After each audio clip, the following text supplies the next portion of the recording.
নমস্কার, আমি অভিজিৎ। আজকে ১৩ই আগস্টের যদি মার্কেট আপডেট আমরা চেক করব, তো মার্কেটে আজকে যেটা দেখতে পেয়েছি, মার্কেটে উপর সাইড থেকে কিন্তু বারবার রিজেকশন আসছে। তো আজকে আমরা ১ম এ দেখে নেব যে ইন্ডাইসেসের ক্লোজিংগুলো এসছে সেটা কিভাবে এসছে। তো মানি কন্ট্রোলের সাইডে যদি যাই, ১ম এই যদি দেখি, নিফটিতে যে ক্লোজিংটা এসছে সেটা হচ্ছে ২০৮ পয়েন্টের নেগেটিভ ক্লোজিং এসছে। সেনসেক্সের যদি দেখি ৬৯২ পয়েন্টের নেগেটিভ ক্লোজিং এসছে। নিফটি ব্যাংকের ক্ষেত্রে যদি দেখি ৭৪৬ পয়েন্টের নেগেটিভ ক্লোজিং এসছে এবং নিফটি আইটির ক্ষেত্রে যদি আমরা দেখি, ১ সেকেন্ড, নিফটি আইটির ক্ষেত্রে যদি আমরা দেখি সেটা হচ্ছে 5.35, ৫ পয়েন্টের শুধুমাত্র পজিটিভ ক্লোজিং এসছে। আর বিএসসি স্মল ক্যাপ যদি দেখি ৬২৭ পয়েন্টের নেগেটিভ ক্লোজিং এসছে। তো অ্যাডভান্স ডেডলাইন যদি চেক করি, ৫৯০টা অ্যাডভান্স ক্লোজিং দিয়েছে আর ১৭৮৫টা ডেডলাইন। এরপর যদি অ্যাডভান্স ডেডলাইনের ওয়েটেজ চেক করি, তাহলে নিফটি ফিফটিতে ১৪টা স্টক পজিটিভ ক্লোজিং দিয়েছে আর ৩৬টা স্টক নেগেটিভ ক্লোজিং এসছে। এরপর যদি আমরা দেখি নিফটি ব্যাংকের ক্ষেত্রে যদি আমরা দেখি সেটা হচ্ছে ২টো স্টক শুধুমাত্র পজিটিভ ক্লোজিং, বাকি ১০টা স্টক নেগেটিভ ক্লোজিং দিয়েছে। আচ্ছা, এরপর যদি আমরা আজকে দেখি মার্কেটের যে টেকনিক্যাল ভিউটা যদি চেক করে থাকি, সেখানে আমরা দেখতে পাচ্ছি যেটা,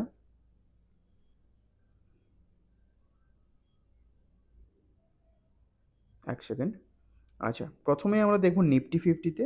তো প্রথমেই বলে রাখি, আজকে এইচডিএফসি ব্যাংকের ফলের কারণে মার্কেটে অনেকটা ফল দেখতে পাওয়া গেছে, কারণ এইচডিএফসি ব্যাংকের ওয়েটেজ আগের থেকে অনেকটা বেড়ে গেছে। তো সেই কারণে এইচডিএফসি ব্যাংক অনেক ফল হয়েছে, প্রায় অ্যাপ্রক্স 2 থেকে ২.৫%, মানে 2 থেকে ২.৫%-এর ফল এসছে। সেই কারণে একটা বড় মুভমেন্ট মার্কেটেও তার এফেক্ট দেখতে পাওয়া গেছে। তো প্রথমেই যদি আমরা নিফটি ফিফটিতে চার্ট দেখি, 15 মিনিট চার্টে, এখানে যদি আমরা আজকে মর্নিং থেকে মার্কেটকে দেখি, তাহলে যেটা ক্লিয়ারলি দেখতে পাচ্ছি যে মার্কেট কিন্তু আগের দিনের যে সাপোর্ট ছিল, যেটা আমি কালকের ভিডিওতেও বলেছিলাম, যে ২৪,২০০ কিন্তু একটা সাপোর্ট লেভেল, ২৪,২১০ বা ২০০, এই লেভেলটা যদি ব্রেক করে নিচে, তাহলে কিন্তু ২৪,১১০ লেভেল, মানে ২৪,১১০ বা ১২০, এই ১০ পয়েন্টের যে লেভেল রয়েছে, এখানে কিন্তু মার্কেট আসতে পারে। তো সেটা যদি দেখেন, এক্স্যাক্ট কালকের যে আমি লেভেল দিয়েছিলাম ২৪,১১০, সেম লেভেল থেকে আজকে লো যদি দেখেন ২৪,১১৬ রয়েছে। তো সেম লেভেল থেকে কিন্তু মার্কেটে ক্লোজিং এসছে। তো আজকের সাপোর্ট যদি দেখেন, এই সাপোর্টটা কিন্তু আপনার আগস্টের ৮ তারিখের যে সাপোর্ট ছিল, সেম সাপোর্ট লেভেল রয়েছে। তো এরপর যদি আপনি দেখেন, ডে চার্টে যদি নিফটিকে দেখেন, নিফটি কিন্তু একটা খুব ভালো জায়গাতে রয়েছে। নিফটিতে যদি এভাবে যে সাপোর্ট নিচ্ছে, সেটা কিন্তু খুবই স্ট্রং হচ্ছে, যে কারণে আমরা আশা করতে পারি এই এক্সপায়ারিতে হয়তো নিফটিতে একটা ভালো মুভমেন্ট আসতে পারে। নিফটিতে খুব ভালো সেট আপ তৈরি হয়েছে। আপনি যদি নিফটিকে ক্লোজলি দেখেন, নিফটিতে সেট আপটা কিন্তু খুব সুন্দর তৈরি হচ্ছে। যদি আপনি এখানে উইকলি চার্টেও দেখেন, উইকলি চার্টেও কিন্তু একটা নিচের থেকে, আগের উইকে যদি দেখেন, নিচের থেকে কিন্তু বড় রিজেকশন এসছিল। যে ট্রেন্ড লাইনটা আমি বারবার দিয়েছিলাম, সেই ট্রেন্ড লাইনের পর কিন্তু সেখান থেকে কিন্তু একটা বড় রিজেকশন এসছিল। তো এই উইকে এখনও পর্যন্ত 2 দিন হয়েছে, এখনও কিছুদিন রয়েছে। তো দেখা যাক মার্কেট কীভাবে রিয়্যাক্ট করে। তো তার উপর ডিপেন্ড করবে মার্কেটের বাকি মুভমেন্টগুলো। তো আপ সাইডে যদি আবার আপনাকে বলি, আচ্ছা প্রথমে ডাউন সাইডটা বলে দিই। ডাউন সাইডে যদি ২৪,১১০ লেভেল ব্রিচ হয় বা ব্রেক করে, তো আপনাকে এর পরের যেটা লেভেল ইম্পর্ট্যান্ট থাকবে সেটা হচ্ছে ২৪,৯৫০ লেভেল ডাইরেক্ট। কারণ ২৪,৯৫০ লেভেল কিন্তু খুবই ভাইটাল লেভেল। এই লেভেলটা যদি ব্রিচ হয়, তাহলে কিন্তু এই লেভেলটা ব্রেক করার পরে কিন্তু আবার সেম যে সাপোর্ট ট্রেন্ড লাইন ছিল, এই যে ট্রেন্ড লাইনটা আসছিল, যেটা আপনার হচ্ছে জুলাইয়ের আপনার ৩ তারিখ থেকে, সেই লেভেলে কিন্তু আবার মার্কেট আসবে যদি ৯৫০-এর লেভেল ব্রেক করে। তো দেখা যাক কী হয় এরপরে, মার্কেটে কালকে কী মুভমেন্ট আসে। আচ্ছা, আর যদি আপসাইডে দেখেন, তাহলে আপসাইডের প্ল্যানিং কিন্তু ভালো, যদি মার্কেটে মুভমেন্ট পেতে হয় তাহলে কিন্তু ২৪,৫০০-র পরে ৫০০ বা এই যে বক্সটা রয়েছে এখানে দেখতে পাচ্ছেন, এই বক্সটার উপরে যদি ক্লোজিং আসে, তাহলে হয়তো মার্কেটে একটা ভালো কিছু মুভমেন্ট আমরা দেখতে পাবো। নাহলে কিন্তু সেরকম কিছু মুভমেন্ট হয়তো আশা করা যাবে না।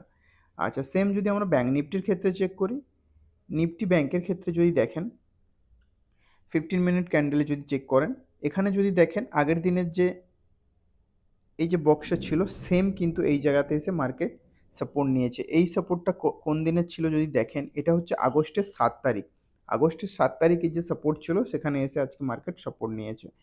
তো এরপরে যদি এটা ব্রেক করে তাহলে ৪৯,৬৫৮ বা ৬৫০ এর লেভেল, এবং তার নিচে যদি দেখেন এই যে বড় বক্সটা রয়েছে, এই বক্সটা কিন্তু খুবই একটা ভাইটাল জোন হবে। তো এই জোনটা যদি ব্রেক করে তাহলে কিন্তু নিচের দিকে অনেকটাই বড় গ্যাপ রয়েছে। তো মার্কেট কিন্তু ব্যাঙ্ক নিফটির ক্ষেত্রে অনেকটাই ডাউন হতে পারে। আচ্ছা, যদি আমরা আপসাইডের প্ল্যানিং করি তাহলে অবশ্যই বলবো ৫০,৮০০ লেভেল কিন্তু এখনো পর্যন্ত খুবই একটা ভাইটাল লেভেল। ৮০০ পরেই কিন্তু আপসাইডের বড় মুভমেন্ট আমরা দেখতে পাবো। তো যতক্ষণ না ৮০০ লেভেল ব্রেক হচ্ছে ততক্ষণ পর্যন্ত কিন্তু ব্যাঙ্ক নিফটিতে আমরা বড় কোনো মুভমেন্ট সেভাবে দেখতে পাবো না। আর যদি আপনি ছোট কোনো মুভমেন্ট দেখেন তাহলে যে লেভেলগুলো দেওয়া রয়েছে এগুলো ব্রেকআউটের পরে, বিশেষ করে ৫০,৩০০ লেভেল ব্রেক করার পরে হয়তো আপনি একটা মুভমেন্ট পেতে পারেন। তো এটা ব্যাঙ্ক নিফটির ভিউ। আর যদি আপনি আজকে ফিন নিফটিতে কোনো রকম ট্রেড নিয়ে থাকেন, ফিন নিফটি কিন্তু ভালো একটা মুভমেন্ট দিয়েছে। যদি আপনি ৫ মিনিটের ক্যান্ডেল দেখেন তাহলে কিন্তু কন্টিনিউয়াসলি একটা ফল দিয়েছে। যে সাপোর্ট আমি দিয়েছিলাম ২২,৫৯৬, ৯৭ গ্রুপে দিয়েছিলাম মর্নিং আওয়ারে। তো সেম সেই জায়গাতেই কিন্তু সাপোর্ট নিয়েছে। এখানে যদি দেখেন, আমি এখানে যে মিডল দিয়েছিলাম, মানে যেখানে মার্কেট হোল্ড হতে পারে, সেটা হচ্ছে ২২,৮০০ লেভেল। তো অ্যাকচুয়ালি যদি দেখেন সেম কিন্তু ওই জায়গাতে মার্কেট নিজেকে হোল্ড করেছিল, কিন্তু ওখানে হোল্ড হয়নি সেইভাবে। মানে বায়ার অ্যাক্টিভ হতে পারেনি বা বায়ারের সেইভাবে জোর ছিল না, স্ট্রংনেস ছিল না, সেই কারণে ওখান থেকে কিন্তু মার্কেট ফল করেছে। ওখান থেকে ফল করার পর কিন্তু মার্কেটে একটা বড় মুভমেন্ট দেখা গেছে। আর যে গ্যাপটা ছিল সেই গ্যাপটা কিন্তু ফিল করতে এসছে, যেখানে আপনি দেখতে পাচ্ছেন আমি ২২,৫৯৬ বা ৬০০ যে লেভেল দিয়েছিলাম সেখানে পর্যন্ত কিন্তু মার্কেট এসছে, অ্যাকচুয়ালি এসছে ৫৭৪ লেভেল। আচ্ছা, তো এই হচ্ছে ফিন নিফটি। ফিন নিফটির কিন্তু ভালো একটা আজকে মোমেন্টাম ছিল। যদি আপনি ফিন নিফটিতে আজকে ট্রেড নিয়ে থাকেন তাহলে কিন্তু আফটারনুনের পরে, মানে ১২টা ১২:৩০ পরে কিন্তু খুব ভালো একটা সেকেন্ড হাফে মুভমেন্ট পাওয়া গেছে। তো এই হচ্ছে আজকে মার্কেট ভিউ রয়েছে।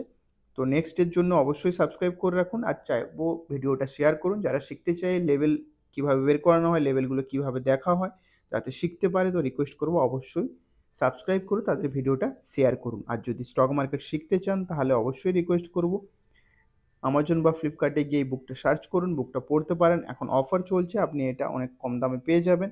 বুকটা পড়লে অবশ্যই আপনি স্টক মার্কেটের একেবারে জিরো লেভেল থেকে সব কিছু শিখতে পারবেন। Thank you.